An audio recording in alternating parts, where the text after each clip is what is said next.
Welcome to The Explainer. Today, we're diving deep into one of the most fundamental and, frankly, mind-boggling processes in all of biology, DNA replication. This is the process that allows life itself to continue. And believe it or not, it's happening with absolutely breathtaking speed and accuracy inside your body right now. Okay, get ready for this number. 6.6 billion. That's how many DNA base pairs, the individual letters of your genetic code, are packed into almost every single cell in your body. It is the complete instruction manual for building and operating, you. So that's the big question, isn't it? Trillions of times a day, your body takes on this monumental task of copying that entire massive instruction manual. So how on earth does it pull that off without making a complete mess of the blueprint? Well, let's find out. To really get this, I want you to think of DNA replication less like hitting copy-paste and more like a high-stakes, microscopic construction project. It needs a whole crew of specialized molecular machines, we call them enzymes, and each one has a very, very specific job. So let's go meet the crew. Every construction project needs a work site, right? In DNA replication, that site is called the replication fork. It's the small area where the famous double helix is temporarily pried open, and it creates this really distinctive Y shape. Pretty much all the action we're about to talk about happens right here. And here it is. This diagram is going to be our map for this whole explainer. You can see at the top, that's the parent DNA, and it's splitting into two strands, forming that Y-shaped fork we just talked about. So let's start bringing in our molecular construction crew. Okay, first things first. Before you can copy a blueprint, you have to actually unroll it. So the first phase of replication is all about prepping the DNA double helix. It's a super tightly wound, really stable molecule, so our first set of enzymes has the tough job of prying it open and, just as importantly, keeping it open. So let's meet the prep crew. First up is helicase. I love this one. You can just call it the unzipper. It just races along the DNA, breaking the bonds that hold the two strands together. Now, as it unwinds the DNA, that actually creates a lot of tension further down the line, kind of like twisting a rope. So topoisomerase comes in to act as a tension reliever. It literally snips the DNA backbone, lets it unwind, and then seals it back up. Finally, once those strands are separated, these little guys called single-stranded binding proteins, or SSB proteins, they act like guards, latching onto the single strands to keep them from snapping back together. All right, the site is prepped, the blueprint is open, it's time for the star of the show to arrive. This is the main enzyme that's actually going to build the new DNA strands. Everybody, meet DNA polymerase. Okay, I know its full name, DNA-dependent DNA polymerase, is a total mouthful, but it actually tells you exactly what it does. It's a polymerase, so it builds a long chain.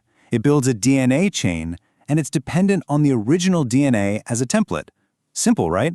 It just reads the old strand and adds the correct new building blocks to make the brand new one. Now, as brilliant as DNA polymerase is, it has this one kind of weird limitation. It's a bit of a perfectionist. It can only add to a chain that already exists. It can't start a new one from scratch. So to solve this problem, another enzyme called primase comes in and lays down a short little strip of RNA called a primer. This primer is the perfect starting block. It gives the polymerase a foothold so it can get to work. And once it gets going, whoa, DNA polymerase is unbelievably fast. In bacteria like E. coli, it can add about 2,000 base pairs every single second. To give you some perspective, that's like typing out a 4-page essay in 1 second, and doing it almost perfectly every time. Just incredible. Now this is where things get really fascinating, and where the process reveals this incredibly clever solution to a tricky problem. See, the two strands of the DNA double helix are what we call anti-parallel. They run in opposite directions. And that's a big problem for our master builder, DNA polymerase. Because it's a one-way worker, it can only build new DNA in one specific direction. Because of this one-way rule, the cell has to use two totally different strategies. For what we call the leading strand, it's super simple and continuous. The polymerase just cruises along right behind the unzipping helicase. But for the other one, the lagging strand, the template runs in the wrong direction. So here, the polymerase has to work backwards, away from the fork in these short little bursts. Let's go back to our diagram. That strand on the left, that's the leading strand. It's the easy one. You can see DNA polymerase is just moving smoothly towards the replication fork, building one long, continuous new strand. It's a really straightforward and elegant process. So, what about that tricky lagging strand? Those short, separate pieces that are synthesized backwards? Well, they have a name. They're called Okazaki fragments, named after the scientists who discovered them. And our diagram shows this perfectly. The right side is the lagging strand. The new DNA is built in these little chunks. Those are our Okazaki fragments. What happens is the polymerase makes a fragment moving away from the fork. Then it jumps back up closer to the fork to start the next one. It's almost like it's backstitching with a sewing machine. So clever. So, we've made the new strands, but the job isn't quite finished yet. The lagging strand is still in pieces, right? And we've got those little RNA primers that we used as starting blocks. Those need to go. So it's time to bring in the cleanup crew to finish the job and make sure the copy is absolutely perfect. Our cleanup crew has two main members. First, another type of polymerase, DNA polymerase I, shows up. It basically has a molecular backspace key. It removes the RNA primers and replaces them with the correct DNA. Then, the final enzyme DNA ligase comes in. You can think of it as molecular glue. Its whole job is to seal the gaps between all those Okazaki fragments, making one single unified strand. Looking at our diagram, you can see exactly where this happens. Just imagine DNA ligase moving along, sealing up all those little nicks between the Okazaki fragments on the right. Once it's done, the lagging strand isn't lagging anymore. It's one complete, continuous piece of DNA, a perfect copy. And there you have it. The whole process is complete. We started with one DNA molecule and we ended with two perfect copies. And what's really cool is that each new molecule is a hybrid. It has one of the original strands from the parent molecule and one brand new strand. We call this semi-conservative replication. So let's just recap the three absolutely amazing principles of this whole thing. 1, it's semi-conservative, meaning each new DNA keeps half of the old one.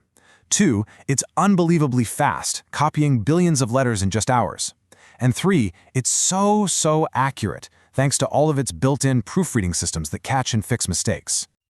But what happens when that incredible accuracy fails? Because even with all those layers of proofreading, once in a very rare while, a mistake slips through. This tiny little change in the DNA sequence is called a mutation, and while it might just seem like an error, these tiny changes are actually the raw material for something much bigger. And that leaves us with one last, really powerful question. We've just seen this incredible molecular machinery that copies life's blueprint almost perfectly. But what are the real consequences of those rare imperfections? What happens to a person, or even a whole species, when the blueprint itself changes? Well, that's a question that takes us from the microscopic world of enzymes all the way to the grand theater of evolution.